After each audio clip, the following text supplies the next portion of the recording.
ऐ मेरे बंदो, अब आओ मैं तुमको बताता हूं कामयाबी क्या है। फरमाया फमन ज़ुज़िया अनिन नारी व उदखिलल जन्नत फ़क़द फ़ाज़।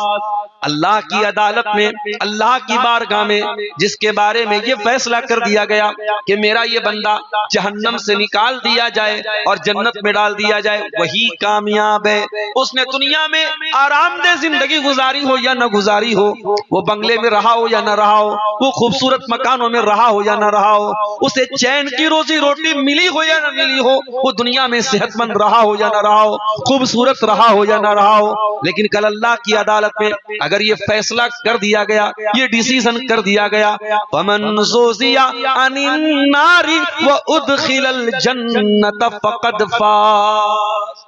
ये है कामयाबी। जहन्नम से बचा लिया जाए और जन्नत में दाखिल कर दिया जाए, वही कामयाब है। अब ये कामयाबी मिलेगी कैसे?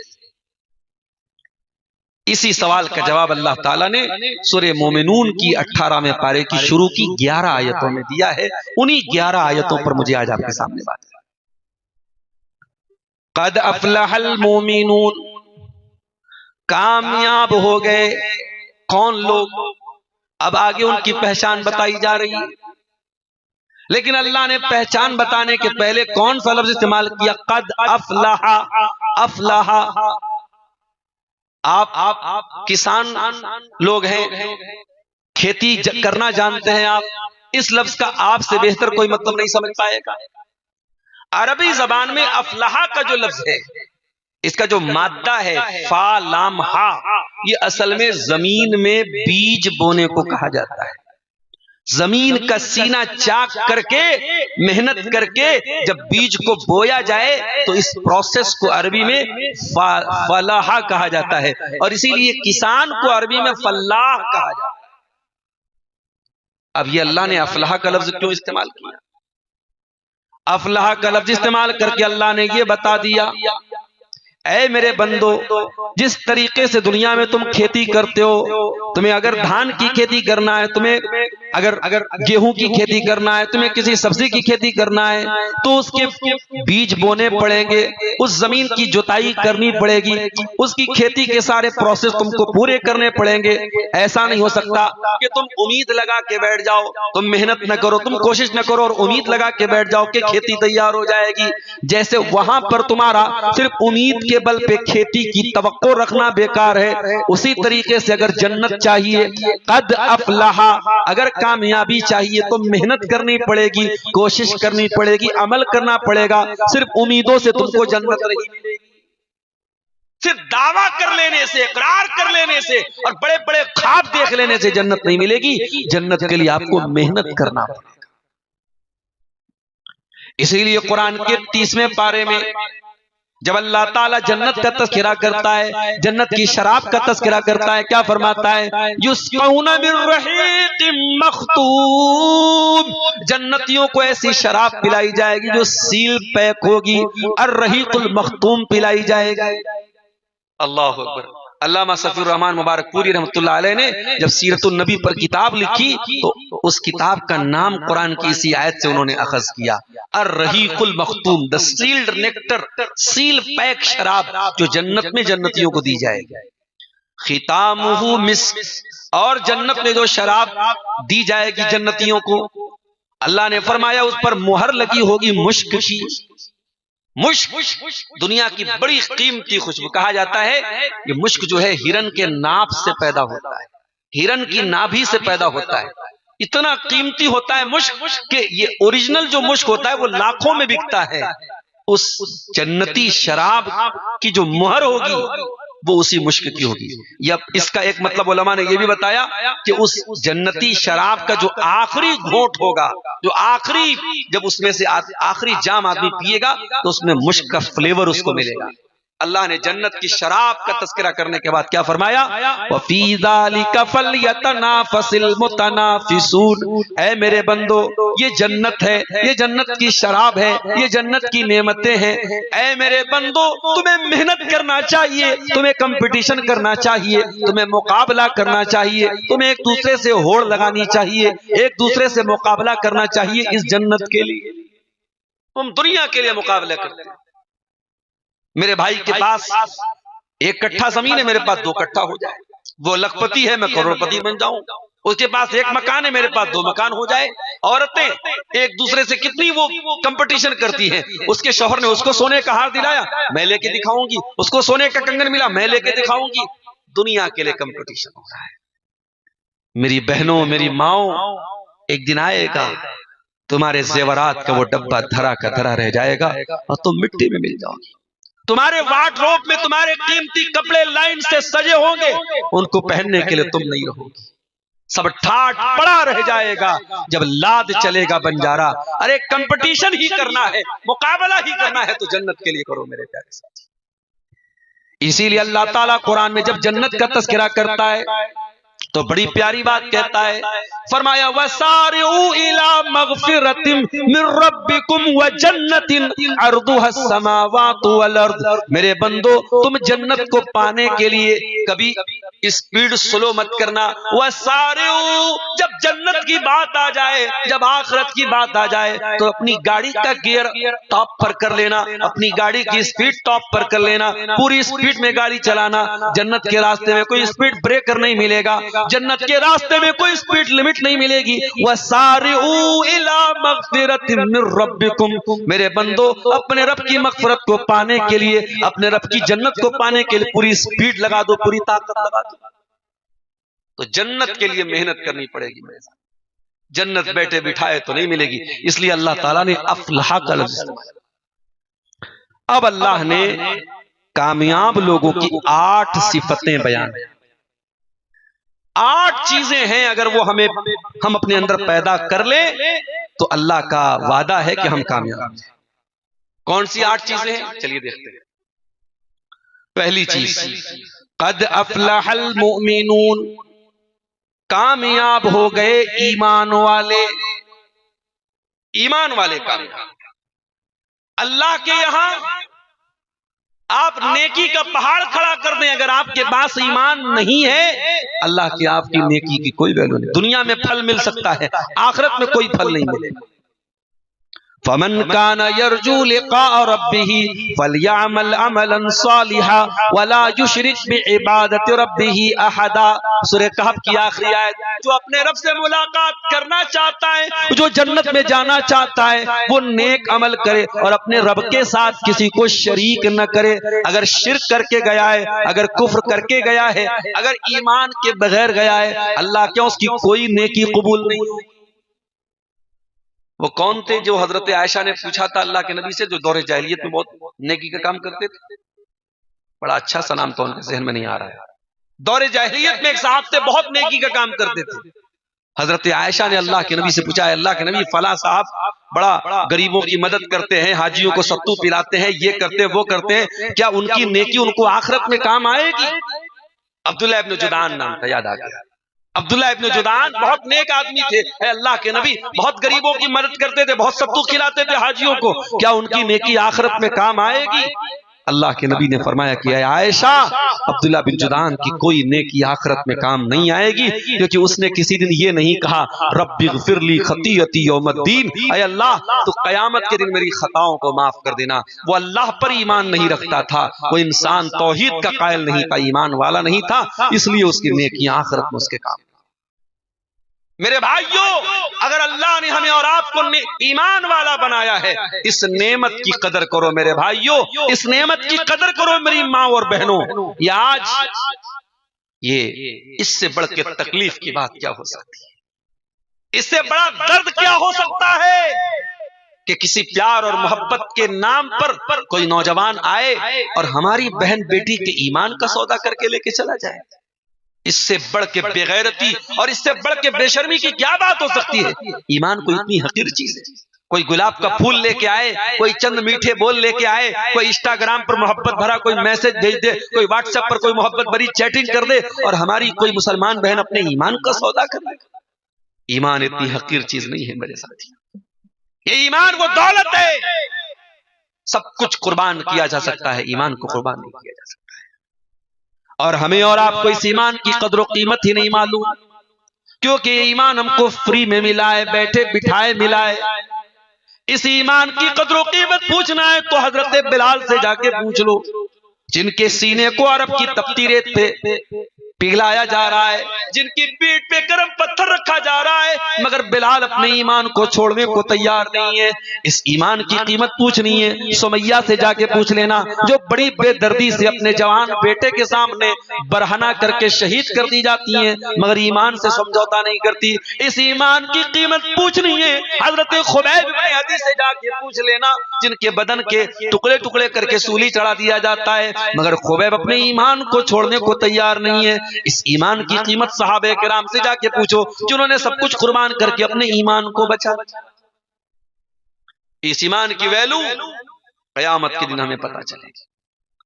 इन्नल्लज़ीना कफ़रू व मातू व हुम कुफ़्फ़ारुन फ़लन युक़बल मिन अहदिहिम मिल्उल अर्ज़ि ज़हबन व लव इफ़्तदा बि।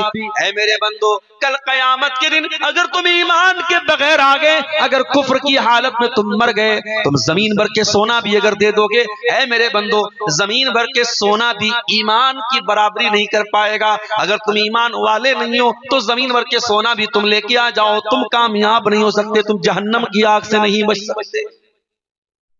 अल्लाह के यहाँ कामयाब होना है तो ईमान जरूरी है मेरे साथ। और ये भी याद रखो, हमारे में कोई सुरखाब का पर लगाया, अल्लाह ने हमें ईमान की तौफीक से नवाजा है। अल्लाह तौफीक न देता, शायद हम भी गाय का गोबर खा रहे होते, शायद हम भी किसी शर्मगाह की शबी की हाथ के आगे हाथ जोड़ के खड़े होते, शायद हम भी जानवरों की इबादत कर रहे होते, शायद हम भी ईसा अलैहिस्सलाम को अल्लाह का बेटा मान रहे होते। नऊजुबिल्लाह। अल्लाह का कितना बड़ा करम है कि उसने ईमान वाला बनाया है, उसने हमें तौहीद वाला बनाया है। और इसीलिए जब जन्नती जन्नत में जाएंगे और जन्नत की नेमतों को पाएंगे तो पहला जुमला उनकी जुबान से क्या निकलेगा? वक़ालुल हम्दुलिल्लाहिल्लज़ी हदाना वक़ालुल हम्दुलिल्लाहिल्लज़ी हदाना लिहाज़ा वमा कुन्ना लिनहतदिया लौला अन हदानल्लाह। ऐ अल्लाह, तेरा करम है, तूने हमको ईमान की तौफीक से नवाजा, तूने हिदायत की तौफीक से नवाजा। ऐ अल्लाह, अगर तू हिदायत न देता तो हम हिदायत वाले नहीं बन सकते। इस ईमान की कदर करो मेरे भाइयों। कद अफलहल मोमिनून, कामयाब है ईमान वाले। और एक बात और नोट कर लो, ईमान किसको कहते हैं? ईमान के 6 अरकान, 6 चीजों को जब तक आप नहीं मानेंगे आप मोमिन नहीं हो सकते। 6 चीजों को जबान से भी मानना है, दिल से भी मानना है और अमल से भी मानना है। कौन सी 6 चीजें हैं? अल्लाह के ऊपर ईमान लाना, उसके रसूलों के ऊपर ईमान लाना, उसकी किताबों के ऊपर ईमान लाना, अल्लाह पर, उसकी किताबों पर, उसके रसूलों पर, उसके फरिश्तों पर, कयामत के दिन पर और तकदीर पर। ये ईमान के 6 अरकान। इन 6 में से अगर किसी चीज के बारे में भी आपको डाउट है, शक है, कयामत के बारे में डाउट है, अल्लाह के बारे में डाउट है, फरिश्तों के बारे में डाउट है, अल्लाह की किताबों पर शक है, अल्लाह के फरिश्तों पर शक है, तकदीर पर शक है, तो आप अपने ईमान की खैर मनाइए, आप कामयाब नहीं हो सकते। क़द अफ़लहल मोमिनून, कामयाब हो गए ईमान वाले। और ये ईमान बगैर कोई क्वेश्चन किए करना है। अल्लाह पर ईमान रखना, अल्लाह को देखा नहीं है मगर ईमान रखना है, फरिश्तों पर ईमान रखा लेकिन देखा नहीं फिर भी ईमान रखना है। अल्लज़ीना युमिनूना बिल गैब, मेरे मुत्तकी बंदे वो है जो बगैर देखे ईमान ले आते हैं। ईमान का जहां मामला आ जाए वहां आपको लॉजिक की बेस पर फैसला नहीं करना है, ईमान जिन चीजों पर रखना है उन्हें मानना है, वहां लॉजिक की बुनियाद पर आप ईमान पर सवालिया निशान लगाएं। तो ये पहली चीज हो गई, क़द अफ़लहल मोमिनून। दूसरी चीज, अल्लज़ीना हुम फी सलातिहिम खाशिऊन, कामयाब है वो लोग जो अपनी नमाज में खुशू और खुजू इख्तियार करते हैं। खुशू का क्या मतलब है? खुशू का मतलब है जब आप नमाज पढ़ें तो आपके जिस्म के साथ साथ, आपके पेशानी के साथ साथ आपका दिल भी अल्लाह के सामने झुका हो। यह है खुशू। खुशू का मतलब यह जब आप नमाज में खड़े हो, आपके दिल में ये एहसास हो हम रब्बुल आलमीन की बारगाह में खड़े हैं, उसकी इबादत कर रहे हैं। और जब हम नमाज पढ़ें, अपनी हर नमाज को जिंदगी की आखिरी नमाज समझ करके पढ़ें, यह है खुशू मेरे प्यारे साथ। और हमारी नमाज का क्या आलम है?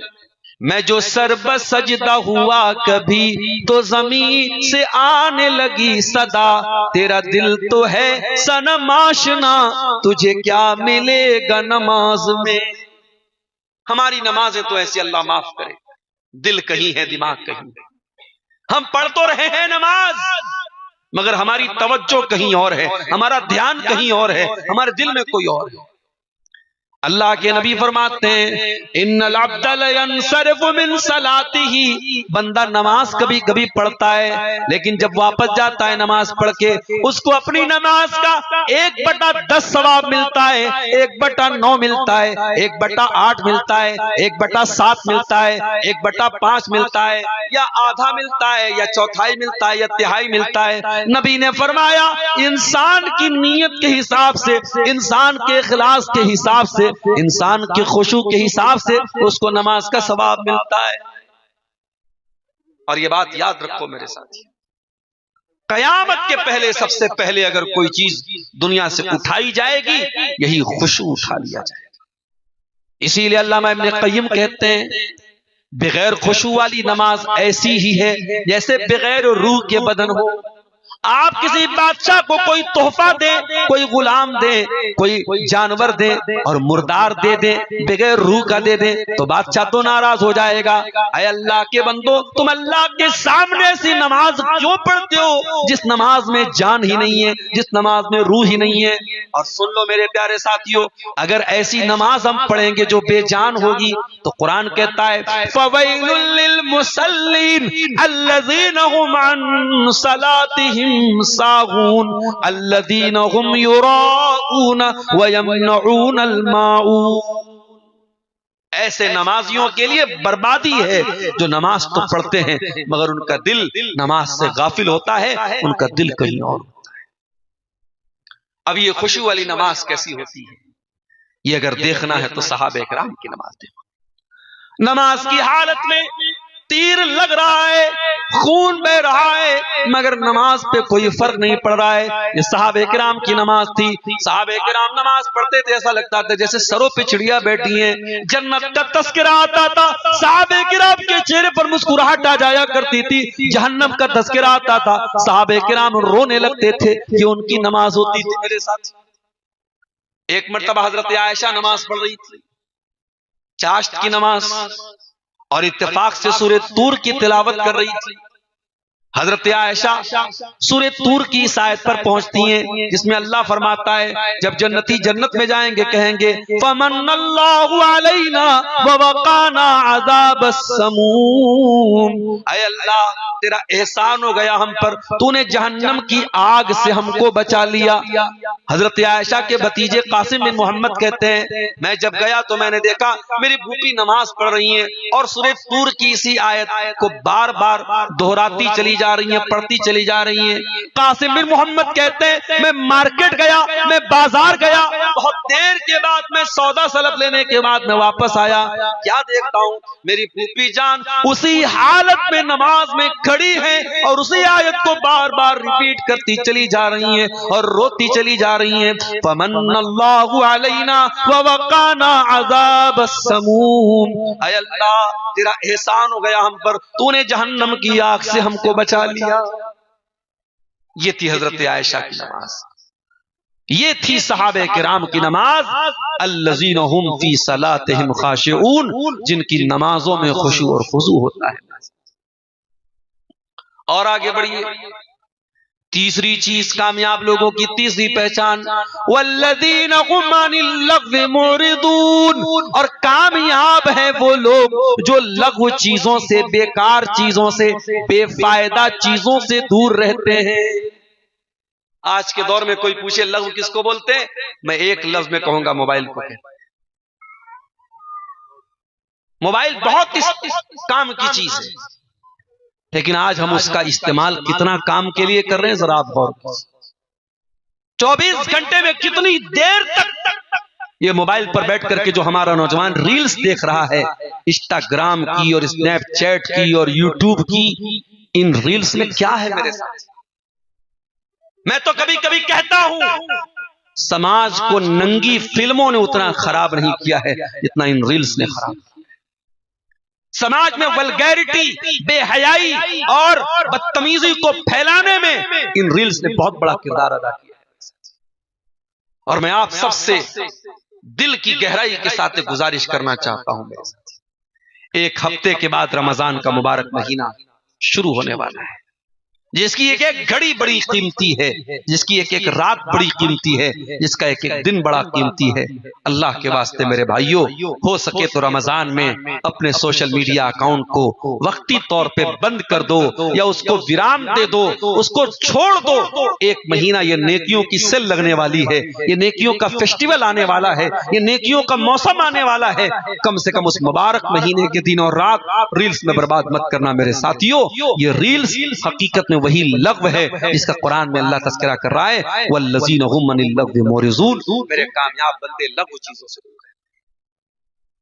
अल्लाह ने हराम नहीं कहा, अल्लाह ने लग़्व कहा।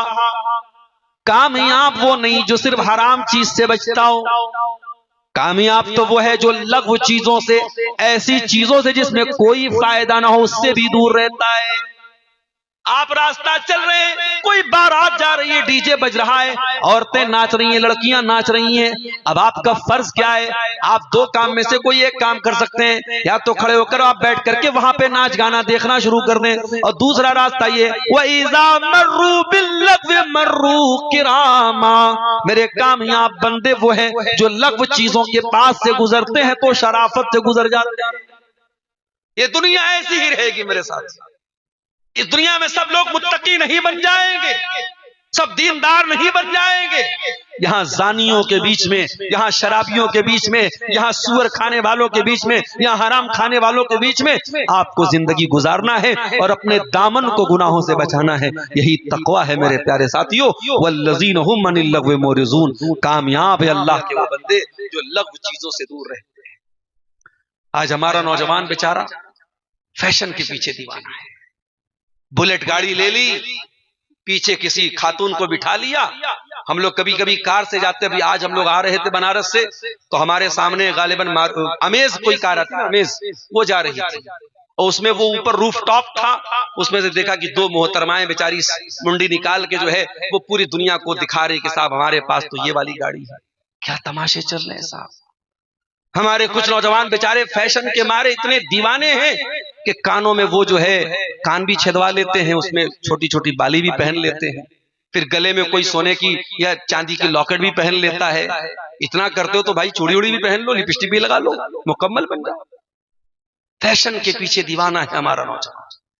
मेरे नौजवानों, कभी मौका मिले तो सहाबे किराम की सीरतों को भी पढ़ो। एक मुसअब इब्न उमैर थे, वो भी बड़े फैशनेबल नौजवान थे, बड़ा कीमती कपड़ा पहनते थे। उनका कपड़ा यमन से आता था, उनका जूता हजरमुत से आता था। सुबह को कोई और खुशबू लगाते थे, शाम को कोई और खुशबू लगाते थे। मुसअब बिन उमैर ईमान ले आए, नबी का कलमा पढ़ दिया, बाप ने घर से निकाल दिया, माँ ने रिश्ता तोड़ दिया। मुसअब बिन उमैर आसमान से जमीन पे आ गए। कल तक मक्के का सबसे कीमती कपड़ा पहनने वाला नौजवान आज मक्का की गलियों में पैबंद लगा फटा पुराना कपड़ा पहन के चल रहा है। सहाबे किराम मुसअब बिन उमैर को देख कर कहते हैं, ये वही मुसअब बिन उमैर है जो मक्का का सबसे खूबसूरत और बाका सजीला नौजवान था, जिसके कपड़ों की मिसाल दी जाती थी। आज इस्लाम लाने के बदले इसने कैसी जिंदगी, अपनी उस ऐश व आराम की जिंदगी को कैसे कुर्बान कर दिया। और वही मुसअब बिन उमैर अल्लाह के प्यारे नबी की तरफ से मदीना पहुंचते हैं। अल्लाह के नबी अपना सफीर बना के उनको मदीना भेजते हैं, और मुसअब बिन उमैर मदीना जाकर के इस्लाम की तबलीग में अपना सारा दिमाग और एनर्जी लगाते हैं, और 1 साल के अंदर इतनी मेहनत करते हैं मदीना के हर घर में इस्लाम का झंडा पहुंचा देते हैं। और यही मुसअब बिन उमैर जब जंग उहुद में शहीद होते हैं मेरे साथी, ये लंबे तड़ंगे थे, बॉडी बिल्डर आदमी थे। इनका जब जनाजा आया तो जो कफन का कपड़ा था वो नॉर्मल कपड़ा था, वो कपड़ा जब इनके सर को ढांपा जाता था तो पैर खुल जाता था, पैर को ढांपा जाता था तो सर खुल जाता था। इतना बड़ा कपड़ा नहीं था जो पूरी बॉडी को कवर कर सके, और बड़े महदूद कफन के कपड़े थे, कोई डबल भी नहीं था कि इनको डबल पहना दिया जाए। अल्लाह के नबी ने इनके सर को कफन की चादर से ढांपा और पैर पर इज़्किर घास डाल के इनको कब्र में उतारा। ओ लोगों, दुनिया के एतबार से देखो तो मुसअब बिन उमैर की कल की जिंदगी तो बड़ी शानदार थी और आज की जिंदगी तो बड़ी दर्दनाक है। कल तो सबसे कीमती कपड़ा पहन करके मक्का की गलियों में चला करते थे, आज तो कफन का कपड़ा भी इतना नसीब न हो पाया जो पूरी बॉडी को कवर कर सके। मगर मुसअब बिन उमैर नबी के उन खुशनसीब सहाबा में से जिनको नबी ने जन्नत की खुशखबरियां सुनाई हैं, जिनके लिए नबी ने दुआएं की हैं। मेरे प्यारे साथियों, मेरे नौजवान साथियों, अब आप गौर कर लो कि आपको कौन सी कामयाबी चाहिए। वल्लज़ीना हुम अनिल लग़्व मुरिदून, ऐ मेरे भाइयों, हर उस चीज से दूर हो जाओ जो लग़्व है, जो बेकार है, जो आपके दीन के लिए नुकसान दे, जो आपकी दुनिया के लिए नुकसान। बहुत सारी चीजों का नाम लेने की जरूरत नहीं।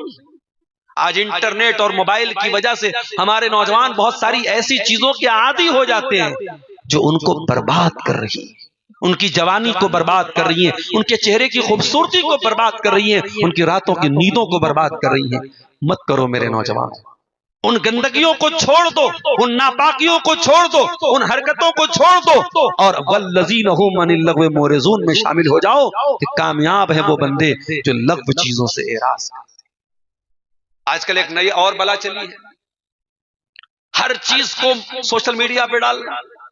स्नैपचैट पर मैं बाज नौजवानों को देखता हूं, रात में 2 बजे निकले चाय पीने के लिए और चाय के कप के साथ फोटो डाल रहे हैं। साहब, मैं 2 बजे रात में नौगढ़ में चाय पी रहा हूं, मैं बासी में चाय पी रहा हूं। अल्लाह के वास्ते तू पी, सारे जमाने को तू दिखा रहा है। ये स्नैपचैट का बिला वजह इस्तेमाल, ये हर चीज को स्टेटस पे लगाने का जो खुमार है औरतों के अंदर भी।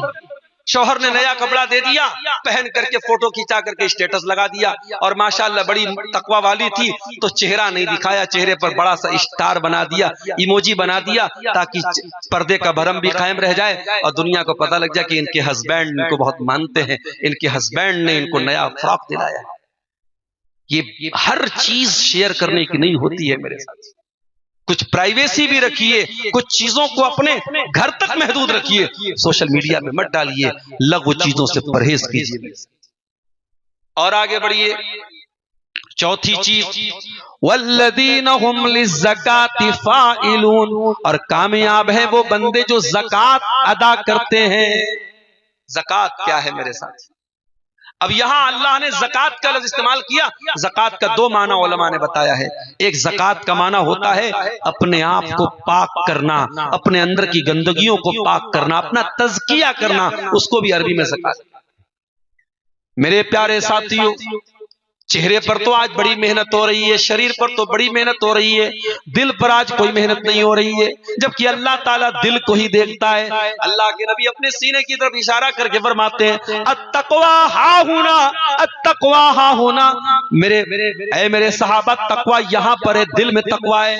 और अल्लाह के नबी एक दूसरी हदीस में कहते हैं इन्नल्लाह ला यंज़ुरु इला सुवरिकुम व अजसामिकुम वलाकिन यंज़ुरु इला कुलूबिकुम व अमालिकुम। अल्लाह ताला तुम्हारे चेहरों को नहीं देखता, अल्लाह तुम्हारे जिस्मों को नहीं देखता, अल्लाह तुम्हारे दिलों को देखता, अल्लाह तुम्हारे अमलों को देखता है।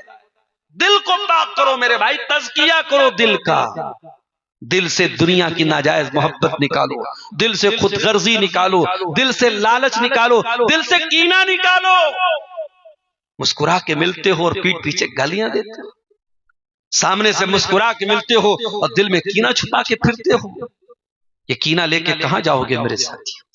ये कीना लेके नहीं जा सकते जन्नत में। जन्नत में जाना है तो दिल को कीने से पाक करना पड़ेगा। इसीलिए इब्राहिम खलीलुल्लाह अल्लाह की बारगाह में दुआ करते हैं वला तुखज़िनी यौम युबअतून यौम ला यनफ़उ मालुन वला बनून इल्ला मन अतल्लाह बिक़ल्बिन सलीम। ऐ अल्लाह, मुझे कयामत के दिन तू रुसवा न करना, मुझे कयामत के दिन तू जलील न करना, जिस दिन न माल काम आएगा न औलाद काम आएगी। कयामत के दिन वही कामयाब होगा जो साफ सुथरा दिल लेकर के आएगा। दिल को पाक करो मेरे साथी। तो ज़कात का एक मतलब तो यह है कि दिल को पाक किया जाए। और ज़कात का दूसरा मतलब क्या है? अपने माल की ज़कात निकाली जाए। अगर आपके पास इतना माल है जिस पर ज़कात फर्ज होती है, अगर आपके पास 85 ग्राम सोना है, आपके पास 595 ग्राम चांदी है, आपके पास इतनी दौलत है जिस पर ज़कात फर्ज होती है, ज़कात देना है, ज़कात में टाल मटोल न कीजिए मेरे साथ। वल्लज़ीना यक्निज़ूना अज़्ज़हब वल-फ़िद्दा वला युनफ़िक़ूनहा फ़ी सबीलिल्लाह वबश्शिरहुम बिअज़ाबिन अलीम। जो लोग सोना चांदी इकट्ठा करते हैं और उसकी ज़कात नहीं निकालते, ऐ नबी आप उनको दर्दनाक अज़ाब की बशारत सुना दीजिए। यौमा फबश्शिरहुम बिअज़ाबिन अलीम यौम युहमा अलैहा फी नारी जहन्नम फतुक्वा बिहा जिबाहुम व जुनूबुहुम व ज़ुहूरुहुम। क़यामत के दिन उनके सोने चांदी को जहन्नम की आग में तपाया जाएगा और उससे उनकी पेशानी को दागा जाएगा, उनके पहलू को दागा जाएगा, उनकी पीठ को दागा जाएगा और कहा जाएगा हादा मा कनज़्तुम लिअन्फुसिकुम फज़ूक़ू मा कुन्तुम तकनिज़ून। ज़कात अदा करो मेरे साथी। ये आज हिंदुस्तान के मुख्तलिफ मदारिस जिनमें आपका ये इदारा भी शामिल है, ये इदारे आपकी ज़कात की रकमों से चलते हैं, ये आपके सदक़ात व अतियात से चलते हैं।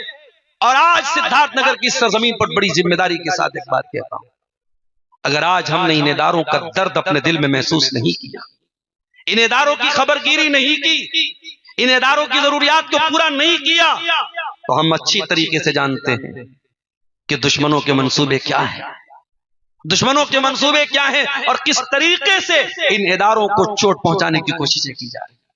आप बहुत समझदार लोग हैं, बहुत सारी चीजों को आप समझते हैं और आप महसूस करते हैं कि हालात किस रुख पर जा रहे हैं मेरे साथी। इसलिए अपने माल की सही ज़कात निकालें, ज़कात में चोरी न कीजिए। और ज़कात के बारे में कभी दिल में यह मत लाइए ये तो टैक्स है। कुछ लोगों की जबान से सुना कि साहब हम तो गवर्नमेंट ऑफ इंडिया को इनकम टैक्स देते हैं, हम तो जीएसटी देते हैं, तो हम ज़कात क्यों दें? ज़कात कोई टैक्स नहीं है मेरे साथ। ज़कात आपके माल में अल्लाह ताला ने फर्ज किया है और ये ज़कात आपके मैल कुचैल को पाक करती है। खुज़ मिन अम्वालिहिम सदक़तन तुतहिरुहुम व तुज़क्कीहिम बिहा व सल्लि अलैहिम। ऐ नबी आप लोगों के माल में से ज़कात ले लीजिए, वसूल कर लीजिए, ये ज़कात उनके माल को पाक करेगी। ज़कात के सिलसिले में बड़ी लापरवाहियां हमारे यहाँ चल। आजकल एक चीज मैं देख रहा हूं, जमीन खरीदी किसी ने और जमीन इस मकसद के साथ खरीदी कि जमीन का रेट बढ़ेगा तो बेच दे। मिसाल के तौर पे ये कटाया का इलाका है, यहां से नौगढ़ करीब है, यहां से आपका मादिया बाजार करीब है, आपने मेन रोड पे लबे रोड आपने कोई जमीन खरीद ली और आपकी नीयत क्या है, आज ये जमीन 10 लाख की है, कल 20 लाख की होगी तो हम बेच देंगे, और आप उसकी ज़कात नहीं देते। क्यों नहीं देते भाई? अगर आपने जमीन को बेचने की नीयत से खरीदा है तो आपका बिजनेस एसेट है, आपका माल तिजारत है और उस पर ज़कात हर साल की करंट वैल्यू के हिसाब से आपको। हाँ, अगर आपने जमीन लिया है मकान बनाने के लिए, बच्चों का मकान बनाने के लिए, वो अलग मसला है, लेकिन अगर आपने बेचने की नीयत से लिया है तो वो माल तिजारत है, उसकी ज़कात देना।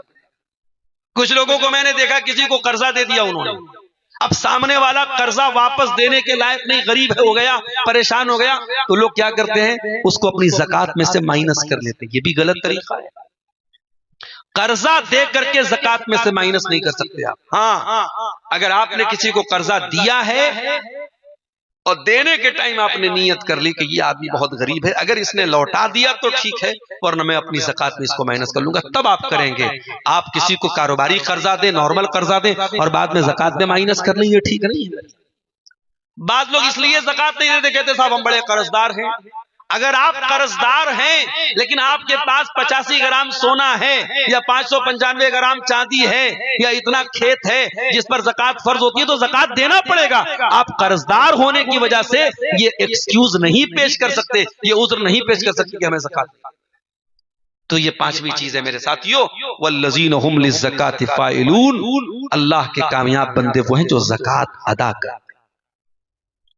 और ज़कात अगर कोई इनकार कर दे, कोई माने ही ना ज़कात को, तो काफिर हो जाएगा। और हज़रत अबू बकर सिद्दीक ने ऐसे लोगों के खिलाफ जंग किया है जो ज़कात का इनकार करने वाले थे, जो माने ही ना ज़कात। उसके बाद अल्लाह ने छठी चीज फरमाया, वल्लज़ीना हुम लिफ़ुरूजिहिम हाफ़िज़ून। और कामयाब है वो बंदे जो अपनी शर्मगाहों की हिफाजत करते हैं, जो ज़िना नहीं करते, जो बदकारी नहीं करते, जो हरामकारी नहीं करते। शर्मगाह की हिफाजत इस दौर में बहुत बड़ा चैलेंज बन चुकी है। अभी आपने सुना होगा अमेरिका के एक आदमी के काले करतूत दुनिया के सामने आए हैं। जेफरी एप्स्टीन नाम का वो यहूदी जो 2019 में कैद खाने में मरा हुआ पाया गया, उसके जिंदगी के कच्चे चिट्ठों की जो फाइल अमेरिका के डिपार्टमेंट ऑफ जस्टिस ने दुनिया के सामने पब्लिश की है, जो कई लाख सफहात है उसमें और कई हजारों वीडियोस हैं। ये जेफरी एप्स्टीन नाम का आदमी, इसका अपना एक आइलैंड था, इस पे छोटी छोटी बच्चियों को ये किडनैप करके बुलवाता था और उनके साथ यौन शोषण करता था, उनके साथ दरिंदगी करता था, उनके साथ हैवानियत करता था, उनमें छोटी छोटी बच्चियों को मशीन में डाल के कत्ल करके उनका गोश्त तक ये खाता था। और ये कोई मामूली आदमी नहीं था, ये बहुत बड़ा जासूस था और दुनिया के बड़े बड़े हुक्मरानों से इसके बड़े अच्छे। दुनिया कहां पहुंच चुकी है मेरे साथ। इंसान जिनसी ख्वाहिशात का कैसा गुलाम बन चुका है कि वो छोटी बच्चियां बेचारी जिनकी खेलने की उम्र है, उन बच्चियों से उनका बचपन छीन लिया जाता है। हालात ये हो चुके हैं कि 5-6 साल की बच्ची भी होती है तो माँ बाप अकेले कहीं भेजने से डरते हैं कि न जाने कौन दरिंदा हमारे आसपास जेफरी एप्स्टीन बन के घूम रहा हो। याद रखो मेरे भाइयों, ये जेफरी एप्स्टीन तो अमेरिका का था, मगर जिस सोसाइटी में हम रहते हैं यहां भी कदम कदम पे आपको जेफरी एप्स्टीन मिलेंगे, यहां भी कदम कदम पे ऐसे लोग मिलेंगे। इन मोबाइल की रील्स ने, इन गंदी फिल्मों ने इनके ज़हनो दिमाग को इतना बदतर बना दिया है कि वो छोटी छोटी बच्चियों को भी गंदी निगाहों से देखते हैं। वो रास्ते में चलने वाली औरतों और लड़कियों को बड़ी गंदी निगाहों से देखते हैं। मेरे प्यारे साथियों, इसीलिए इस्लाम ने सबसे पहले निगाहों को नीचा करने का हुक्म दिया। कुल लिल मोमिनीना यगुद्दू मिन अबसारिहिम व यहफज़ू फुरूजहुम। ऐ नबी, आप ईमान वाले मर्दों से कह दीजिए अपनी निगाहों को नीचे रखें, अपनी शर्मगाह की हिफाजत करें। औरतों से भी कहा गया वो कुल लिल मोमिनाति यगज़ुज़ना मिन अबसारिहिन्ना व यहफज़ना फुरूजहुन्ना। ऐ मुसलमान औरतों, तुम भी अपनी निगाहों को नीचे रखो, अपनी शर्मगाह की हिफाजत करो। अरबी का शायर कहता है नजरतुन फब्तिसामतुन फकलामुन। ये इश्क और मोहब्बत के जो सिलसिले शुरू होते हैं ना, पहले ये नजरों से शुरू होते हैं, फिर मुस्कुराहट से शुरू होते हैं, फिर बातचीत से शुरू होते हैं। पहली नजर का जो तीर है, ये तीर ही सबसे खतरनाक, सबसे जहरीला तीर है। इसलिए इस्लाम ने नजर की हिफाजत को हुक्म दिया। उसके बाद औरत से कहा गया वला युबदीन ज़ीनतहुन्ना। ऐ औरतों, तुम अपनी जीनत को छुपा करके रखो, अपनी खूबसूरती को जाहिर न करो, अपने चेहरे को दुनिया के सामने दिखा करके न चलो। जो इस्लाम औरत को अपनी खूबसूरती छुपाने की तालीम दे रहा है, और यहां तक फरमाया वला यज़रिबना बिअरजुलिहिन्ना लियुलम मा युखफीना मिन ज़ीनतिहिन्ना। ऐ औरतों, जब तुम रास्ते में चला करो तो जोर जोर से अपने पांव को जमीन पे मार के न चला करो, कहीं तुम्हारे पायल की झनकार गैर मर्दों तक न पहुंचे। मेरी प्यारी माँ बहनों, जो इस्लाम इतना पाकीज़ा दीन है, वो इस बात की तालीम कैसे दे सकता है कि आप फरवरी की 14 तारीख को किसी से गुलाब का फूल एक्सेप्ट कर लें, आप 8 फरवरी को किसी से चॉकलेट वसूल कर लें, आप 10 फरवरी को किसी से गुलाब का फूल वसूल कर लें। मेरी प्यारी बहनों, ये तमाम के तमाम ढकोसले जो प्यार और मोहब्बत के नाम पे फैलाए जा रहे हैं, ये सारे ढकोसले ज़िनाकारी और बदकारी के रास्ते तय करने के लिए बनाए। ये सारे ढकोसले ज़िनाकारी और बदकारी के रास्ते तय करने के लिए बनाए। ये उनका कल्चर है, ये उनकी तहजीब है। जो सूअर खोर है, जो हराम खोर है, जो छोटी छोटी बच्चियों के साथ दरिंदगी करते हैं, ये उनका कल्चर है। इस्लाम में कोई वैलेंटाइंस डे नहीं है, इस्लाम में कोई रोज डे, कोई टेडी डे, कोई फलाना डे, कोई ढकाना डे नहीं है।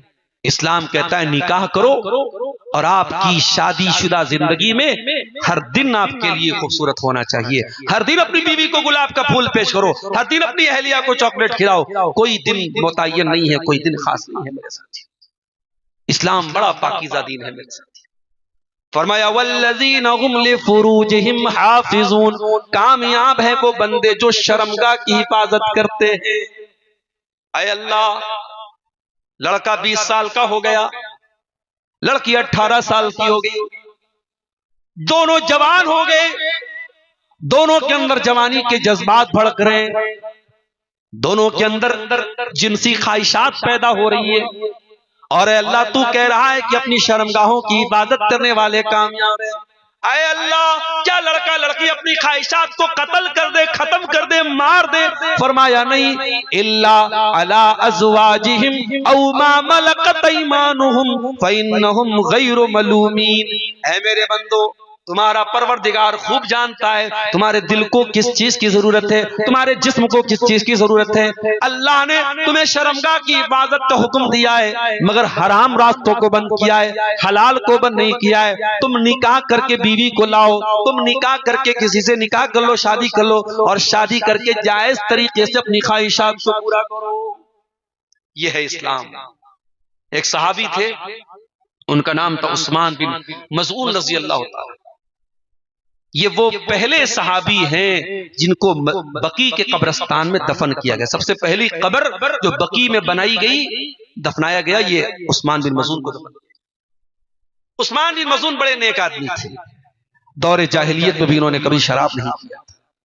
इनके दिमाग में ख्याल आया, क्यों ना मैं अपने आप को खस्सी कर लूं, अपने आप को ऐसा बना लूं कि मैं शादी के काबिल ही न बचूं, मैं शौहर का हक अदा करने के काबिल ही न बचूं। इन्होंने अल्लाह के प्यारे नबी से फरमाया, अय अल्लाह के नबी, मैं चाहता हूं मैं खस्सी कर लूं अपने आप को, ताकि मेरे अंदर औरत को हासिल करने के जज्बात ही खत्म हो जाएं और मैं औरत के फितने से बच जाऊं। अल्लाह के प्यारे नबी ने फरमाया, ए उस्मान, अलैसत ली अलैसत लका फी नफ्सी उस्वा, ए उस्मान, क्या तेरे लिए मैं नमूना नहीं हूं? ऐ उस्मान, तू मुझको देख, मैंने निकाह किया है, मेरी बीवियां हैं। ऐ उस्मान, निकाह करना मेरी सुन्नत है, मेरा तरीका है। ऐ उस्मान, तू बीवी को छोड़ के, निकाह को छोड़ के कोई नेकी का काम नहीं कर सकता है। इस्लाम की नजर में कोई नेकी नहीं है कि आप परिवार ना बसाएं, आप शादी न करें, बाल बच्चों को छोड़ के आप जंगलों में चले जाएं। इस्लाम की तालीम नहीं है। इस्लाम कहता है नहीं, आप शादी भी करें, बीवी का हक अदा करें, बच्चों का हक अदा करें, और साथ में आप अल्लाह की बंदगी का हक अदा करें। ये ईमान है, ये तकवा है।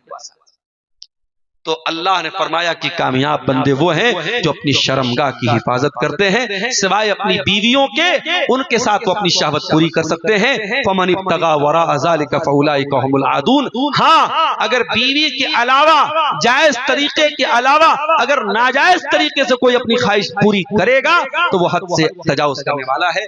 अब तीन चीजें और बची हैं, उसको बयान करके मैं बात खत्म करता हूँ। छठी, सातवीं और आठवीं चीज सुन लीजिए।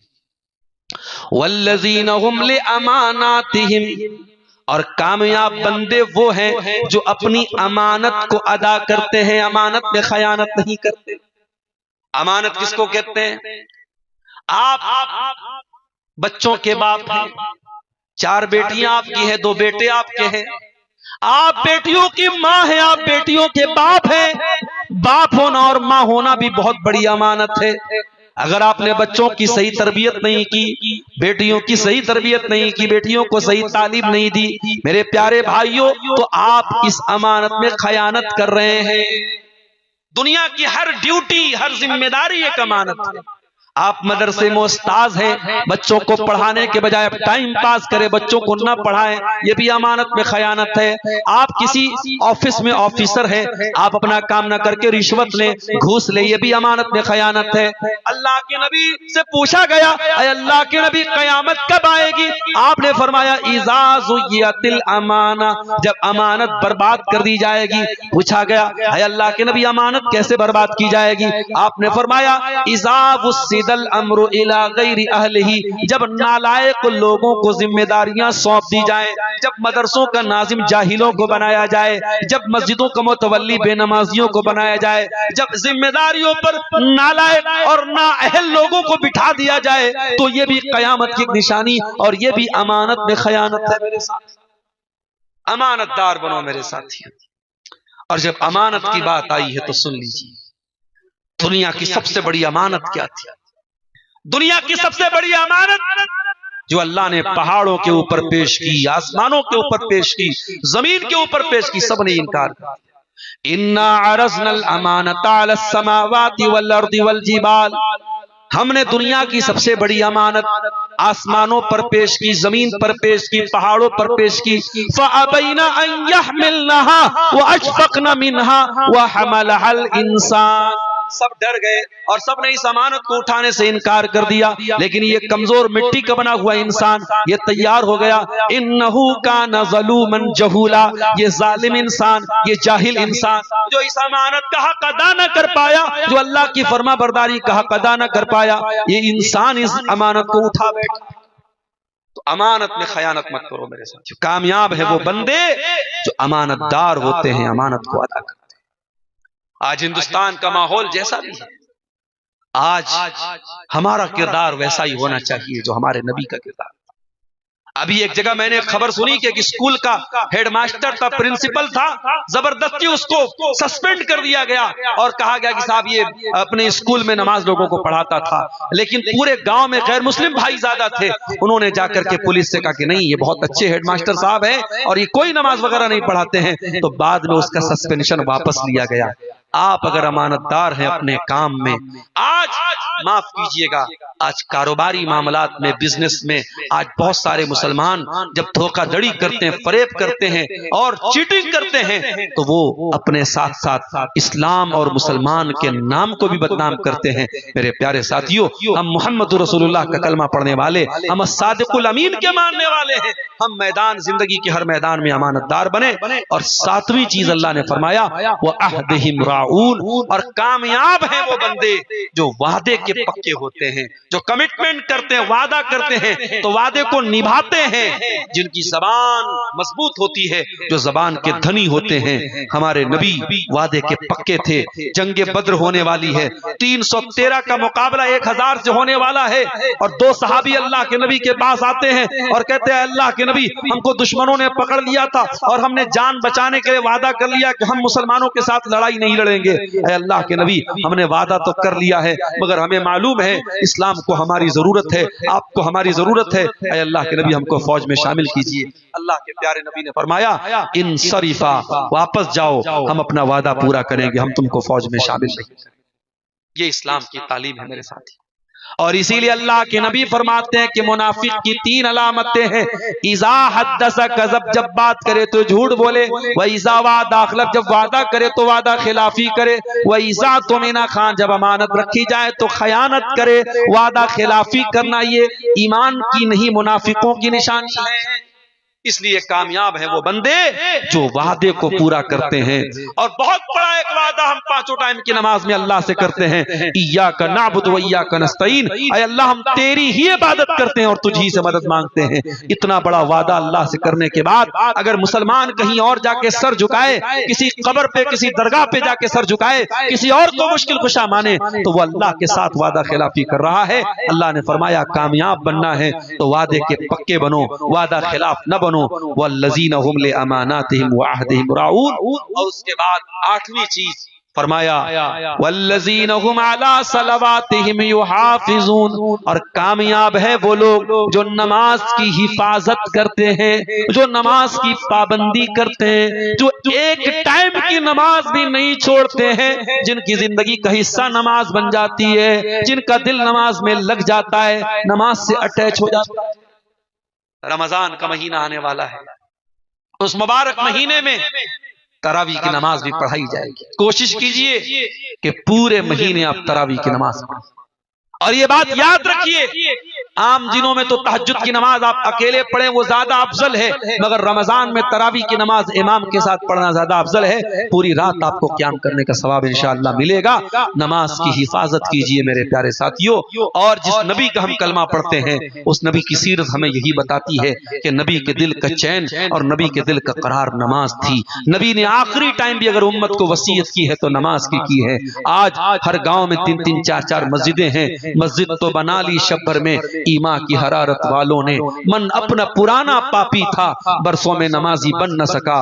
कोशिश कीजिए मेरे भाइयों कि आप आज से नमाज की शुरुआत कीजिए, और जब नमाज की शुरुआत कीजिए तो ऐसी शुरुआत कीजिए कि कुछ भी हो जाए नमाज न छूटे, नमाज को जिंदगी का एक अंग बना लिया जाए। वल्लज़ीना हुम अला सलवातिहिम युहाफिज़ून, कामयाब बंदों की 8वीं पहचान है वो नमाज की हिफाजत करते हैं। और ये 8 चीजें अगर पैदा हो जाएं तो अल्लाह का वादा है, उलाइका हुमुल वारिसून अल्लज़ीना यरिसूनल फिरदौस हुम फिहा खालिदून। ये 8 चीजें जिसके अंदर पैदा हो जाएं वो जन्नतुल फिरदौस का वारिस बनेगा।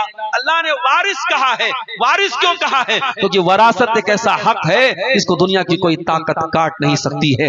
बेटा बाप का वारिस है तो है, बाप बेटे का वारिस है तो है, भाई अपने बीवी शौहर अपनी बीवी का वारिस है तो है। वरासत में जिसका जो हिस्सा बनता है उसको दुनिया की कोई ताकत काट नहीं सकती है। अल्लाह ने यहाँ वरासत का लफ्ज इस्तेमाल किया। ये 8 चीजें अगर आप पैदा कर लें आप वारिस बन जाएंगे। अल्लज़ीना यरिसूनल फिरदौस, और जन्नतुल फिरदौस के वारिस बन जाएंगे। जन्नत को जो सबसे आला दर्जा है उसके वारिस बन जाएंगे और उस जन्नत में हमेशा रहेंगे। मेरे साथियों, रात के तकरीबन 1 बजने वाले हैं और हमारे सामने कोहरे की एक मोटी चादर भी नजर आ रही है। आप हजरात को भी घर जाना है, मुझे भी यहाँ से बनारस जाना है, सुबह हमको क्लास भी ज्वाइन करना है। दुआ कीजिए रब्बुल आलमीन हमने जो बातें सुनी हैं उन बातों पर हमें अमल करने की तौफीक अता फरमाए। अल्लाह अपने कामयाब बंदों में हम सबको शामिल फरमाए। मुझे मालूम हुआ हमारी माएँ बहनें भी बड़ी तादाद में आई हैं, अल्लाह उनके भी जमा होने को कबूल फरमाए। जो बातें बयान की गई नमाज के ताल्लुक से, लग़्व चीजों से बचने के ताल्लुक से, शर्मगाह की हिफाजत के ताल्लुक से, अल्लाह तमाम मर्दों और औरतों को उन पर अमल की तौफीक अता फरमाए। रब्बुल आलमीन इस इदारे को, चाहे वो हमारा निस्मा का इदारा अल फिरदौस एकेडमी हो और चाहे वो हिफ्ज़ का ये इदारा जहाँ से इन बच्चों के सरों पे दस्तार रखी गई है, माद अब्दुल्लाह इब्न मसूद, इन दोनों इदारों को अल्लाह ताला तरक्कियों से नवाजे। अल्लाह हमारे जमात के असहाब खैर को तौफीक दे कि वो इन दोनों इदारों को हर मुमकिन ताउन करें। रब्बुल आलमीन मौलाना हमीदुद्दीन साहब की इन कोशिशों को कबूल फरमाए और मजीद अल्लाह ताला इनको कार खैर की तौफीक बख्शे। रब्बुल आलमीन जब तक हमें दुनिया में जिंदा रखे, इस्लाम पर जिंदा रखे और हमारा खातिमा ईमान पर हो। आमीन। व आखिर दावाना अनिल हम्दुलिल्लाहि रब्बिल आलमीन। वस्सलामु अलैकुम व रहमतुल्लाहि व बरकातुहू।